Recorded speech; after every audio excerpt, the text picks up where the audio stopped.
Bom dia, são 8h15, sexta-feira, 19 de outubro. Esta é a TV Senado. Eu sou André Ricardo e você assiste agora ao Senado em Dia. Senadores comentam os vetos à lei que complementa o Código Florestal. Parlamentares, acadêmicos e jornalistas discutem os desafios do federalismo brasileiro. Dia do Médico é tema de pronunciamentos no plenário. E vejam os debates no Congresso sobre um novo marco regulatório para a radiodifusão e as telecomunicações, agora no Senado em Dia.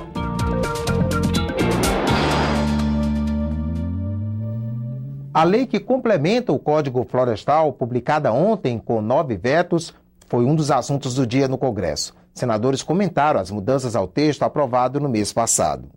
A lei publicada no Diário Oficial da União resgata a escadinha, a recomposição florestal de acordo com o tamanho da propriedade.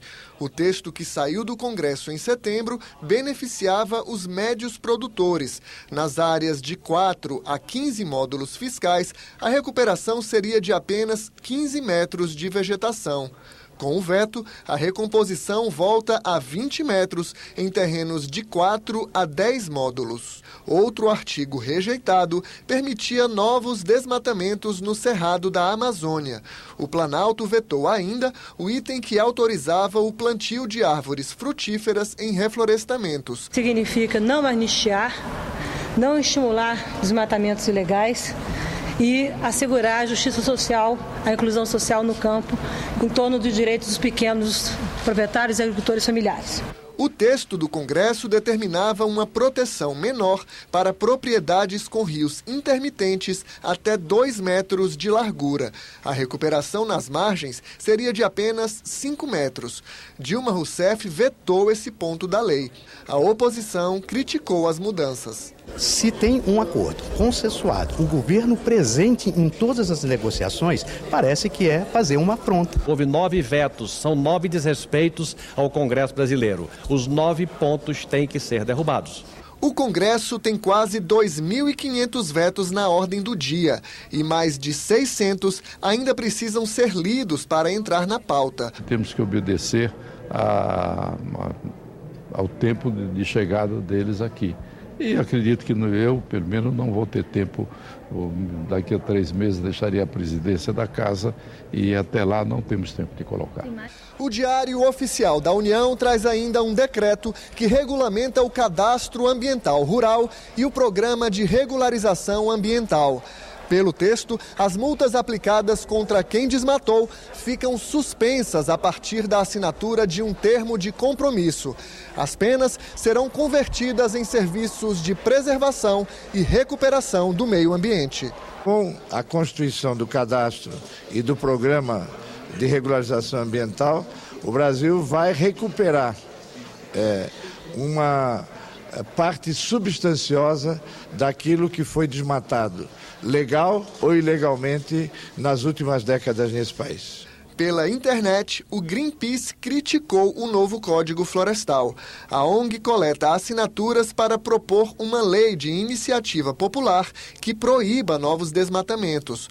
No Senado, ruralistas e ambientalistas elogiaram o texto final sancionado pelo Palácio do Planalto. As reações mais extremadas são daquelas pessoas que naturalmente já fazem oposição ao governo e que não tinham interesse em resolver a questão, tinham interesse em fazer um embate político com o governo. Esses setores foram derrotados. 5 metros para cá, 5 metros para lá, diante da grandeza dos pontos que nós avançamos graças ao Congresso Nacional. A Câmara e o Senado, nós não podemos abrir mão dessa vitória. Começou ontem no Senado o seminário Desafios do Federalismo Brasileiro. Durante 2 dias, senadores, acadêmicos e jornalistas discutem formas de reduzir as desigualdades regionais e de superar as barreiras que impedem o crescimento econômico. Reduzir as desigualdades regionais, redistribuir recursos públicos entre a União, estados e municípios, definir os papéis de cada um na Federação Brasileira. São alguns dos desafios discutidos no seminário realizado no Interleges. O sistema tributário brasileiro, ele é anárquico e caótico. Ele é um verdadeiro Frankenstein de arranjos tributários que inviabilizam a economia brasileira. Os municípios reclamam de responsabilidades de mais e dinheiro de menos. Os estados estão preocupados com questões como renegociar a dívida com a União, acabar com a guerra fiscal, dividir os royalties do petróleo. Querem também a definição, até o fim do ano, de novas regras para o Fundo de Participação dos Estados, que substituam as atuais, declaradas inconstitucionais pelo Supremo Tribunal Federal. Algumas questões são mais urgentes, outras menos, mas todas elas têm que passar pelo Congresso.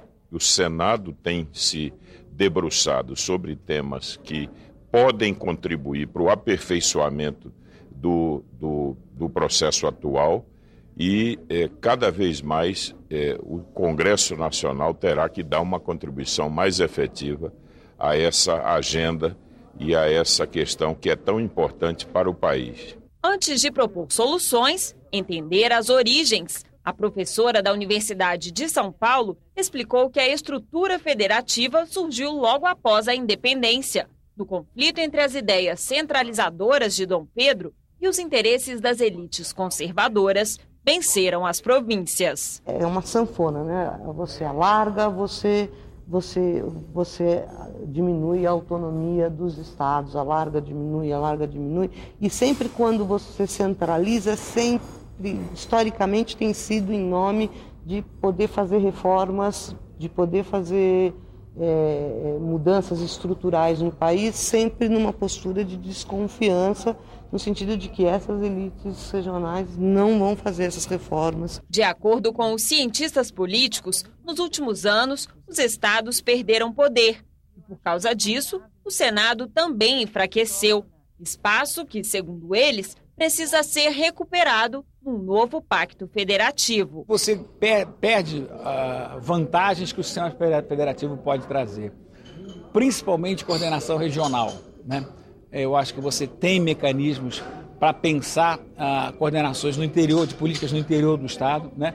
Você integrar, então, por exemplo, saúde, era importante que você tenha a coordenação dos governos para evitar desperdício de recursos. Em busca de soluções, o Senado formou uma comissão especial de juristas para propor um novo equilíbrio da federação. Compatibilizar os interesses regionais é o grande desafio. Diferenças regionais gritantes do Brasil, um país continente. Os interesses são conflitantes entre os estados e municípios. Por isso, cabe à presidência da República assumir o comando desse processo. Até então, o debate sobre essas mudanças vem sendo travado isoladamente, né? Se discute como é que vão ser os novos critérios de repartição do fundo de participação de um lado. Do outro lado, discute o rateio dos royalties. Do outro lado, discute-se a reforma do ICMS. Essas coisas são interdependentes. Na medida em que nós tratemos delas em conjunto, a possibilidade de encontrar o acordo político fica maior. O Dia do Médico foi tema de pronunciamentos ontem no plenário. Senadores parabenizaram os profissionais de saúde e destacaram as dificuldades da área. Mesmo que o médico seja mais bem pago, ele não tem como exercer a profissão direito. Ou não tem hospital, ou tem hospital precário. A maioria dos prefeitos, ao invés de construir um posto de saúde ou um hospital, compra ambulâncias.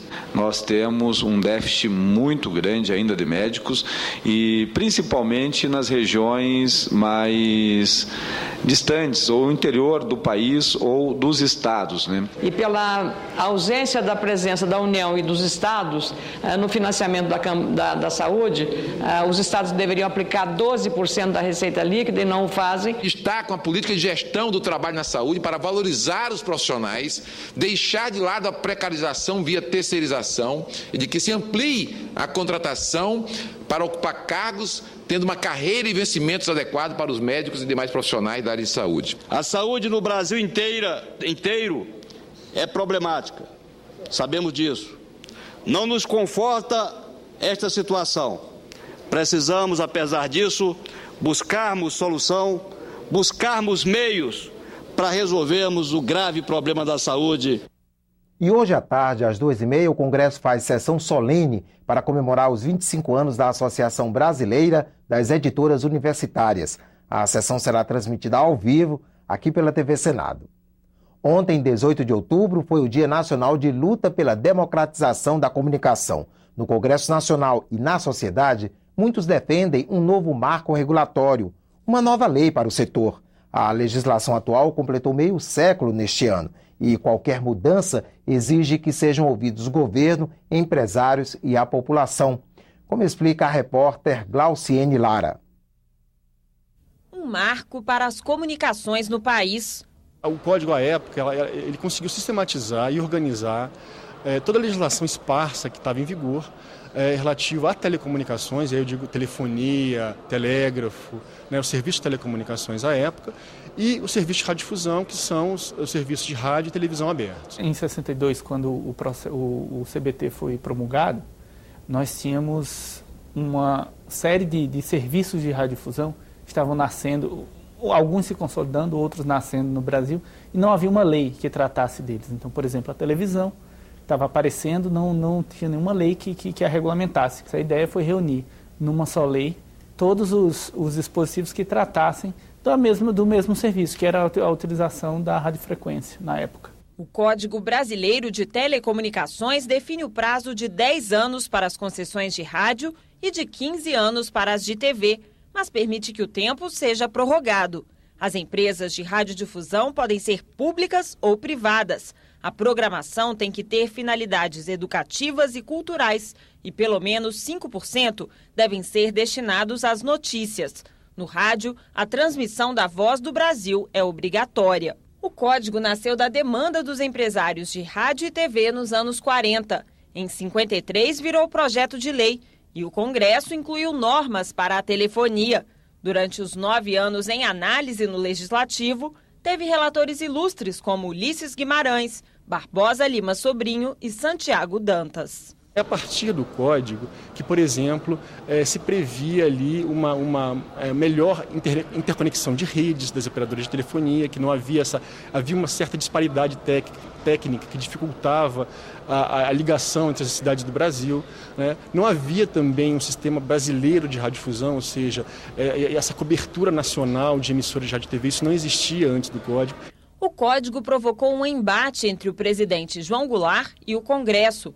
Todos os 52 vetos de Jango ao CBT foram derrubados pelos parlamentares. A criação da Associação Brasileira de Emissoras de Rádio e Televisão foi decorrência dos vetos do então presidente João Goulart, em que os radiodifusores reunidos aqui, liderados pelo então senador João Calmon, trabalharam para que esses vetos fossem derrubados. A Constituinte englobou parte do código e trouxe algumas inovações ainda não regulamentadas, como a exigência de produzir conteúdo local. Há projetos de lei no Congresso tramitando há vários anos, tratando da regionalização da produção, ou seja, da descentralização das cabeças de rede na produção de conteúdo, principalmente para televisão, e esses projetos não conseguem evoluir.